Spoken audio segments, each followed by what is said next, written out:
नमस्कार। Kolkata doctor case को लेकर कुछ ना कुछ अपडेट सामने आ रहा है। आपको बता दें कि कल यानी 9 सितंबर को सुप्रीम कोर्ट में सुनवाई हो रही थी। इसी दरमियान ऐसे पहलू सामने आए जिसे लेकर लगातार चर्चा हो रही है। दो ऐसी चीजें हैं जो इस वीडियो में हम आपको बताएंगे। पहला तो बायोलॉजिकल स्वैप यानी पीड़िता के पास जो भी फॉरेंसिक टीम ने जांच की थी, जो भी स्पेसमैन वहां से कलेक्ट किए गए थे, उसे लेकर कोर्ट में क्या कुछ कहा गया। और इसके साथ ही दूसरे नंबर पर हम बात करेंगे कि पोस्टमार्टम रिपोर्ट के पहले जो एक डॉक्यूमेंट होता है उसका जिक्र सुप्रीम कोर्ट ने किया और वह डॉक्यूमेंट क्यों जरूरी होता है, इस वीडियो में हम आपको बताएंगे। दरअसल सुप्रीम कोर्ट में यह कार्रवाई चल रही थी कि इस दरमियान कोर्ट ने कई ऐसे संगीन सवाल पूछे जिसमें कपिल सिब्बल के पास कोई सयानी जवाब नहीं था। जो कोलकाता पुलिस को रिप्रेजेंट कर रहे थे, वहीं सीबीआई से भी कई ऐसे तीखे सवाल पूछे गए थे जिसमें उसका जवाब सही से नहीं दिया गया था।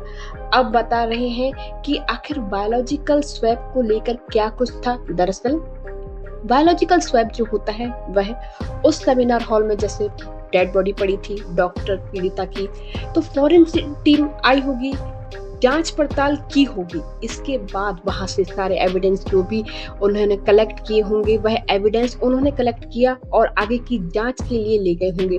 लेकिन कोर्ट ने यहाँ बड़ी लापरवाही पकड़ी है, जिससे एक वकील ने सामने लाया है जिस तरह से स्पेसमैन होता है, वजाइनल स्वैप होती है जिससे डीएनए मैच किया जाना चाहिए, जिससे कई ऐसी चीजों का मिलान हो सकता था। वो स्पेसिमेन को रखने के लिए पर्टिकुलर डिग्री की जरूरत होती है, यानी वो पर्टिकुलर डिग्री सेल्सियस पे ही वो चीजें रखी जाती थी। लेकिन जिस तरह कोलकाता कांड की डॉक्टर का स्पेसिमेन रखा गया था, कहीं ना कहीं इसमें जो भी कंटेम्स के चांसेस थे वो काफी बढ़ गए थे, क्योंकि 4 डिग्री सेल्सियस पर रखने की बात हो रही थी, जो कि ये सामने आता है कि 4 डिग्री सेल्सियस पर रखी गई थी। यानी हालांकि उनका यह कहना है कि इन्होंने जो भी स्पेसिमेन वहां से CFSL को भेजा था, वे लैब में अब चाहते हैं कि सीबीआई भी यह चाहती है कि जो भी डॉक्यूमेंट थे उन्हें स्पेसिमेन मिल गए थे और जो भी जांच के लिए फॉरेंसिक टीम ने कलेक्ट किया था अब उन्हें भेजना चाहते थे,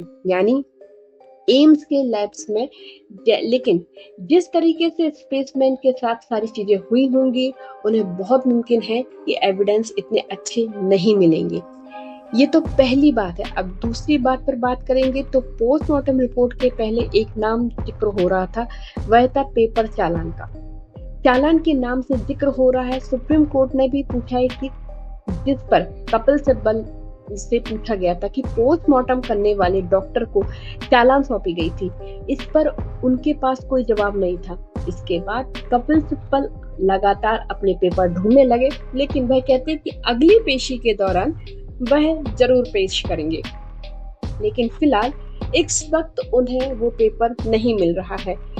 इस पर कोर्ट ने सीबीआई के वकील से पूछा कि क्या आपने जरूरी नहीं समझा कि यह चालान का प्रोसीजर है, जो एक प्रॉपर प्रोटोकॉल है और गाइडलाइन है, इसके तहत आगे की कार्रवाई होनी चाहिए। सीबीआई का कहना है कि वह 5 दिन बाद केस में एंट्री करते हैं। बहुत मुमकिन है कि उनके एंट्री से पहले ही बहुत सी चीजों के साथ वहां पर छेड़खानी की गई है, क्योंकि लगातार वो कह रहे थे कि देरी से आए। जिस तरह से वहां पे भीड़ इकट्ठा हुई थी, सेमिनार हॉल की जो दशा थी, इसके साथ ही वहां पर रिनोवेशन रिकंस्ट्रक्शन का काम चल रहा था, जिस तरीके से हो रहा था, वहां पर उन्होंने बहुत चांसेस लग रहा है कि कोई ना कोई ऐसी चीज छुपाई जा रही है जो उस हॉस्पिटल यानी आर्जिकल मेडिकल कॉलेज हॉस्पिटल में हो रही थी।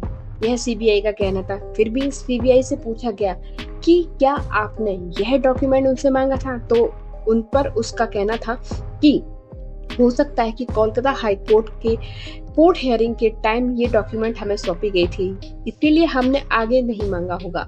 हालांकि कोर्ट ने कहा है कि अगर डॉक्यूमेंट प्रेजेंट किए गए हैं तो हमारे सामने आने चाहिए, क्योंकि वो डॉक्यूमेंट के बिना अगर पोस्टमार्टम हुआ है तो यह बहुत बड़ा लूप होल है, यह बहुत बड़ी लापरवाही है जो इस तरीके से सामने आई है। अब बात यहाँ तक हो गई है। इसके बाद कोर्ट ने कहा है कि अगली पेशी पर डॉक्यूमेंट पेश होने चाहिए। आखिर चालान क्या होता है और क्यों जरूरी होता है, हम आपको इस वीडियो में बताते हैं। दरअसल चालान होता है जो भी बॉडी होती है, डेड बॉडी अगर अननेचुरल डेथ हुई हो तो डिमांड की जाती है कि पोस्टमार्टम की डिमांड की जाती है। तो इस पर जो चीफ जुडिशियल मजिस्ट्रेट होते हैं उनको बुलाया जाता है, उनके साइन जरूरी होते हैं, इसके बाद कार्रवाई होती है और उनकी मौजूदगी में ही इसके बाद यह पेपर चालान, जो चालान का पेपर होता है वह बनता है। चालान के पेपर पे सारी चीजों का जिक्र होता है, जिसपे एकदम टॉप कॉर्नर पे लिखा होता है पीड़िता के नाम के साथ, जो भी स्पेसिमेन उनके साथ है, लाइक उन्होंने जो भी कपड़े पहने थे, उन्होंने जो भी पहना था, अंडरगारमेंट्स उनके साथ थे, उनके साथ जो भी बिलोंगिंग्स आर्टिकल्स थे, चाहे वो डायरी हो, पेन हो, कुछ भी हो, सारी चीजों का जिक्र उस पर होना जरूरी होता है। इसके बाद ही वो हैंड ओवर किया जाता है। पोस्टमार्टम करने वाले डॉक्टर के हाथ में क्या वह डॉक्टर को पहले सौंपा गया था या बाद में सौंपा गया था, यह बड़ा सवाल सीजीआई ने उठाया और कोर्ट ने उठाया, जिसके बाद कपिल सिब्बल इसका जवाब नहीं दे सके। हालांकि सीबीआई भी इस पर सही जवाब नहीं दे सकी, लेकिन उनका कहना था कि कोलकाता हाई कोर्ट में हियरिंग के टाइम पर डॉक्यूमेंट प्रेजेंट किए गए थे। दरअसल आपको बता दें कि प्रोसीजर के मुताबिक चालान की जैसे ही चालान डॉक्यूमेंट सौंपे जाते हैं उसके बाद पोस्टमार्टम कराई जाती है, जिसमें 3 सीनियर डॉक्टर होते हैं और इसके साथ ही वहाँ पर जुडिशियल मजिस्ट्रेट का भी सिग्नेचर होना चाहिए। इसके साथ ही वीडियोग्राफी होती है। यह तमाम चीजें होती हैं जिसके बाद पोस्टमार्टम किया जाता है। हालांकि कोलकाता केस में पोस्टमार्टम को लेकर कई सवाल उठाए हैं, क्योंकि जो टाइमिंग पोस्टमार्टम की आ रही थी वो 6:10 की आ रही थी, जो कि नहीं आनी चाहिए। ये साफ कोर्ट का डायरेक्शन होता है कि सूर्यास्त के बाद पोस्टमार्टम नहीं किया जाना चाहिए, लेकिन इस केस को देखने पर यह मिलता है कि लगभग शाम के 6:10 के बाद, 6:10 के बाद पोस्टमार्टम किया गया, जो बाकायदा डॉक्यूमेंट पर लिखा हुआ है।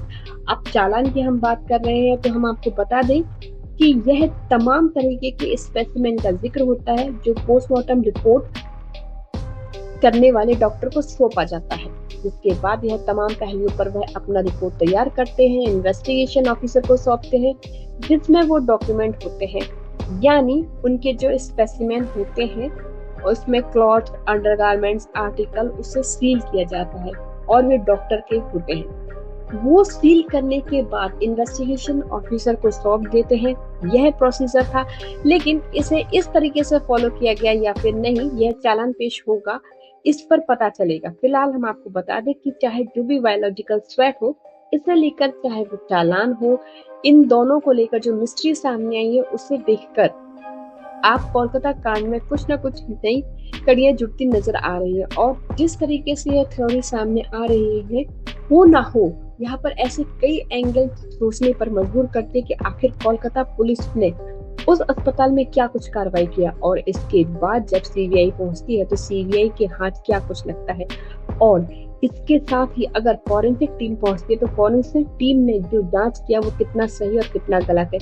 इन तमाम चीजों पर हमारी नजर है। आप देखते रहिए, जो भी अपडेट होगा हम आप तक जरूर लाएंगे। Thank you and thanks for watching. Thank you.